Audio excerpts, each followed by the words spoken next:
Mesdames, Messieurs, chers amis, comme on le dit, je tiens tout d'abord à remercier en un mot le président Courtin et le comité d'organisation pour avoir maintenu le colloque.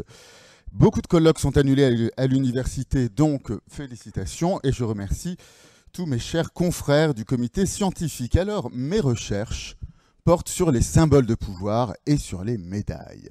Et mon Dieu, vous êtes en train de vous dire 20 minutes sur ce sujet. Heureusement que la pause arrive bientôt.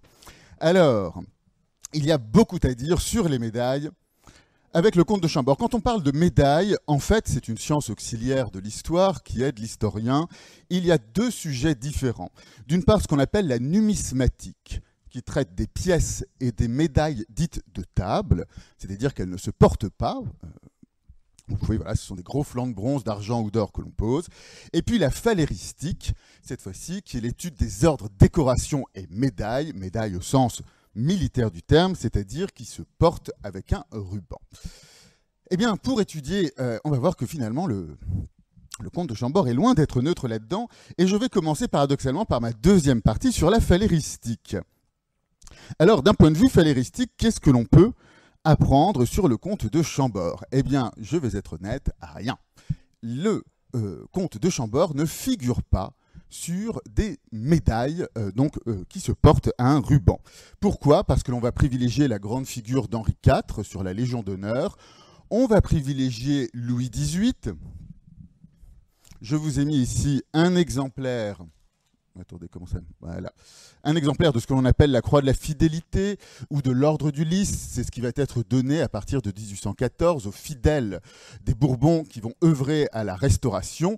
Et donc, on va faire frapper un certain nombre de médailles qui vont avoir beaucoup de formes différentes, en y mettant notamment le profil de Louis XVIII. Étonnamment, le comte de Chambord, quand il est en exil, ne profite pas de sa situation de chef de la branche aînée pour faire frapper des médailles à son effigie et ainsi faire une sorte de propagande politique, alors que son successeur, entre guillemets, direct, donc un Orléans, Philippe, duc d'Orléans, lui ne se privera pas de faire frapper des médailles qui sont à son effigie. Au niveau des décorations, le comte de Chambord est véritablement un prince, entre guillemets, habituel français, c'est-à-dire qu'il va recevoir les ordres du roi, l'ordre du Saint-Esprit, il le reçoit au berceau, à la naissance.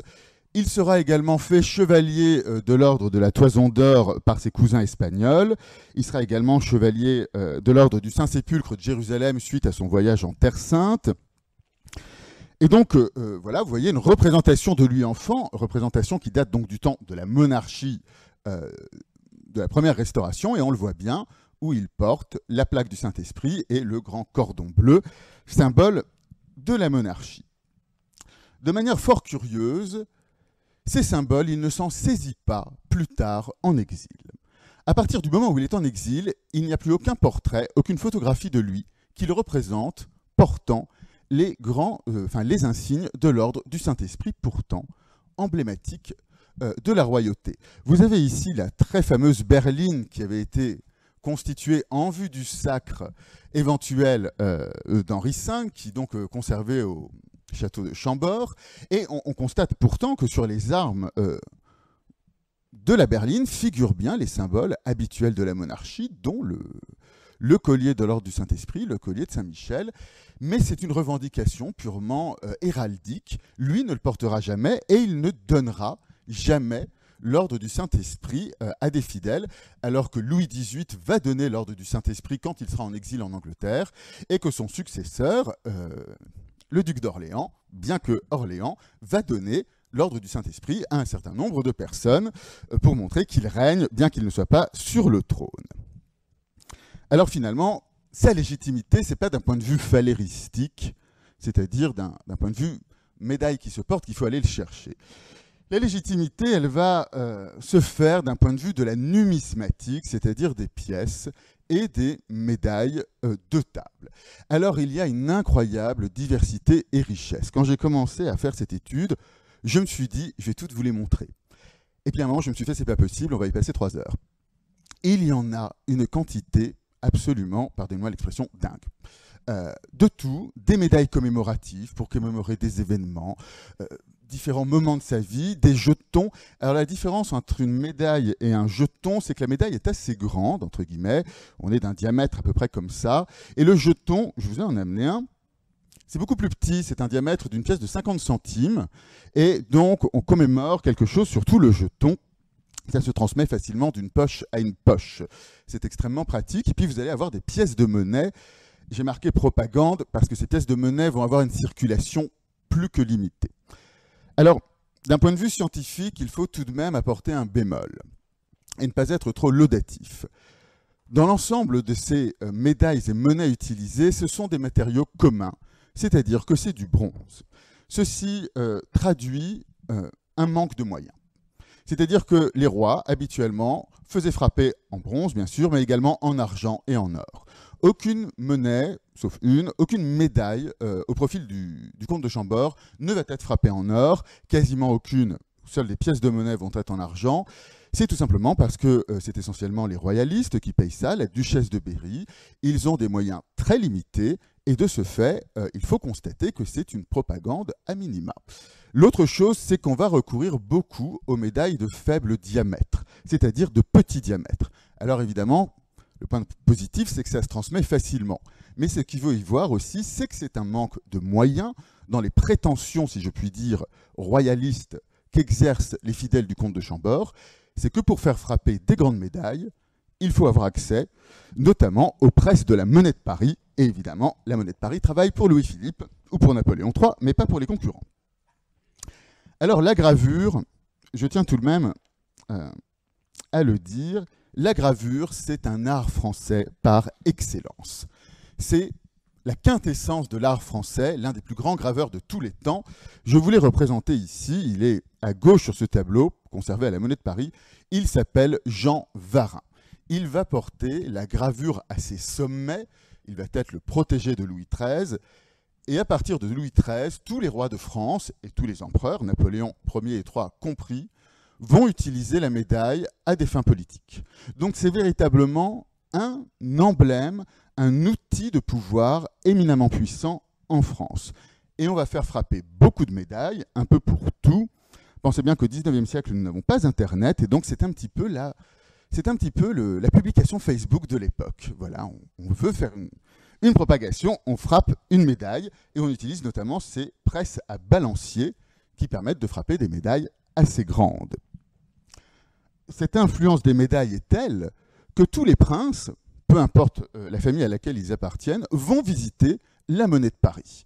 Et Henri d'Artois, à l'époque, il a alors 8 ans, n'y manque pas, et va donc visiter la Monnaie de Paris. Donc il va visiter comment on frappe les pièces, et on fabrique une médaille à cette occasion que voici. Vous remarquerez d'ailleurs qu'il porte encore le crénelé de gueule sur son blason, puisque nous ne sommes pas encore en 1844, à l'époque où il passe aux armes pleines de France.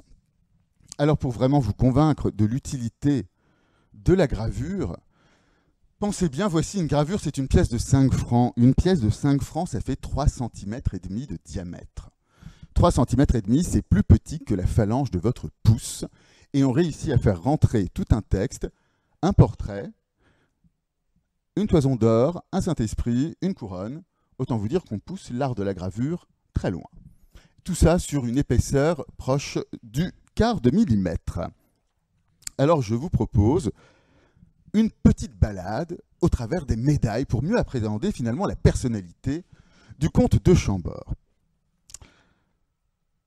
Ce prince, il est dans la continuité royale et les premières années de sa vie, c'est une propagande politique royale, c'est-à-dire du pouvoir en place.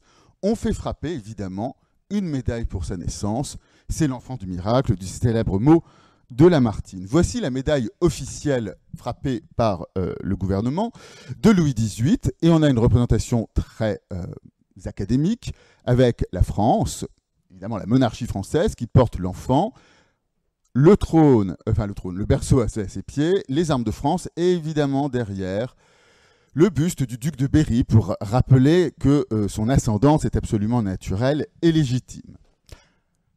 Sa naissance est une telle occasion de joie que vous avez plusieurs médailles privées qui sont frappées, notamment celle-ci par Gaillard, qui va être extrêmement populaire. C'est un comité de royalistes privés qui l'a fait frapper. Et ils la font frapper dans une dimension incroyable, ils font frapper 100 000 médailles, qu'ils vendent au prix de 1 franc, pour que ce soit populaire et que tout le monde puisse l'acheter. Économiquement, ça va être une ruine, parce que la médaille coûte beaucoup plus cher qu'1 franc à faire frapper, mais on veut diffuser la bonne nouvelle, et on a de nouveau la même chose, le duc de Berry par derrière, sa mère qui porte l'enfant, Dieu nous l'a donné. Vous avez d'autres médailles qui vont être frappées, celle-ci d'un très grand module, on est plus de 5 cm, c'est grand pour une frappe, et de nouveau, pareil, la France qui présente l'enfant, et vous retrouvez toujours un dragon pour rappeler qu'il est né le jour de la Saint-Michel. Alors, je vous dis, ça, ce sont des grandes médailles. On va en faire frapper également des plus petites, et notamment les volontaires royaux vont frapper une petite médaille, premier profil d'Henri V qui apparaît donc où il est enfant. Alors cette médaille, elle s'inscrit dans une grande continuité historique. Parce qu'au XIXe siècle, vous avez 3 enfants qui vont avoir évidemment un destin un peu tragique. À savoir le duc de Reichstag, roi de Rome, qui évidemment n'accédera jamais au trône, Henri V qui n'accédera jamais au trône, et le prince impérial qui n'accédera jamais au trône. Et ces 3 enfants ont tous bénéficié à leur naissance d'une médaille absolument identique. C'est une toute petite médaille, c'est vraiment un petit jeton, c'est grand comme une pièce de 10 centimes. Le but est vraiment que ça se diffuse dans la population. Et on remarque vraiment, vous voyez, ça c'est celle du prince de Rome en 1811, du roi de Rome, pardon, en 1811. Ça c'est celle pour le baptême du prince impérial en 1856. Ce baptême valait bien un sacre. Et vous avez celle ici d'Henri V, et on voit vraiment qu'il y a une continuité. L'idée, c'est de montrer que le comte de Chambord est dans une continuité de souveraineté. Après sa naissance, l'autre occasion de faire frapper une médaille, c'est en 1830, lorsqu'il a une souveraineté politique. On en fait donc frapper une, et il a 13 ans, enfin 14 ans, tout pile. Vous remarquerez qu'on utilise ce qu'on appelle le portrait juvénile du comte de Chambord. Quand on regarde, on voit bien qu'il est jeune, mais on n'a pas l'impression que c'est un enfant qui vient juste d'avoir 14 ans. L'objectif ici est bien entendu d'asseoir sa crédibilité de souverain. On veut le représenter comme un souverain pouvant régner. Et donc vous voyez qu'on va le parer d'un uniforme militaire, qu'on va le parer des grands symboles de la monarchie. Ici, on s'affirme comme un roi. Alors que nous sommes au moment de l'abdication, et donc elle est frappée, pardon, c'est pas de sa majorité, c'est de son abdication, pardonnez-moi. C'est de l'abdication de Charles X, et donc on dit le nouveau roi, c'est celui-ci. À partir de 1830, tout ce qui va être frappé relève pour le coup de la propagande, cette fois-ci légitimiste. C'est-à-dire que ce n'est plus le pouvoir en place qui fait frapper les médailles. Ce sont uniquement des initiatives privées. Et donc en 1830-1832, c'est la fameuse épopée évidemment de la duchesse de Berry, elle fait frapper des toutes petites médaillettes. Pour le coup, c'est véritablement pour que ceci se diffuse au sein du peuple. Elles sont d'une faible fabrication, d'un faible coût d'achat. On connaît très peu de choses sur ces médaillettes. Toutefois, le symbole qui y figure, un Sacré-Cœur, avec évidemment sur une encre qui est l'espérance chrétienne, sans aucun doute ceci est lié avec l'insurrection vendéenne qu'elle voulait en 1832. Un peu plus tard, en 1833, après l'échec de l'insurrection vendéenne, on fait frapper cette médaille pour sa majorité politique. Pour le coup, si je puis dire, on y met davantage de moyens. Le diamètre est beaucoup plus grand, ce n'est plus un jeton, c'est une médaille. On représente de nouveau Henri V avec une attitude extrêmement de chef d'État. On remet les symboles de la monarchie par derrière, le sceptre, la main de justice, une couronne fleur-de-lysée, une épée qui montre que le droit est là pour lui. Et cette médaille va être diffusée pour réussir à prouver évidemment qu'il a une majorité. Le but est complètement différent des médaillettes précédentes. Les médaillettes précédentes sont éminemment populaires, c'est pour tout le monde. Ici, le coût de fabrication est différent. Donc on ne passe que dans des milieux légitimistes autorisés, si je puis dire, des gens qui ont les moyens d'acquérir cette médaille. Et c'est en 1833 la fin d'une longue attente avant qu'on refrappe des médailles. C'est ce long exil que va connaître le comte de Chambord, et finalement, il va falloir attendre 1870, évidemment, 1871, avec la fin du Second Empire pour que l'on refrappe des médailles à l'effigie du comte de Chambord. Vous avez par exemple à gauche, c'est une petite médaille par Tasset. À droite, elle est beaucoup plus grande en pratique. C'est une grande médaille par Vera qui a été frappée en Belgique. Et donc ici, elle comporte la même légende, à savoir que la parole est à la France et l'heure est à Dieu. On vous représente le comte de Chambord, cette fois-ci, comme pouvant succéder à Napoléon III.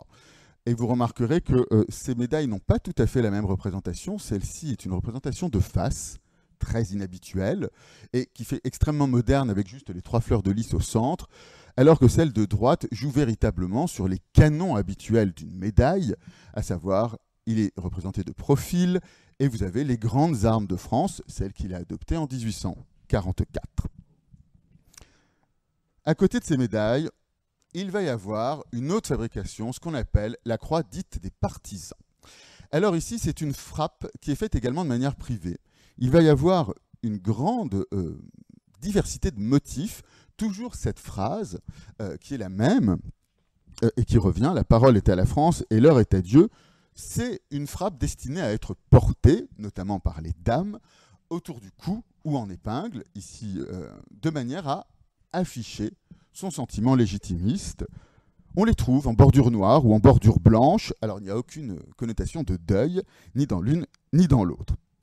Cette croix des partisans étant la dernière manifestation d'une frappe envers le comte de Chambord.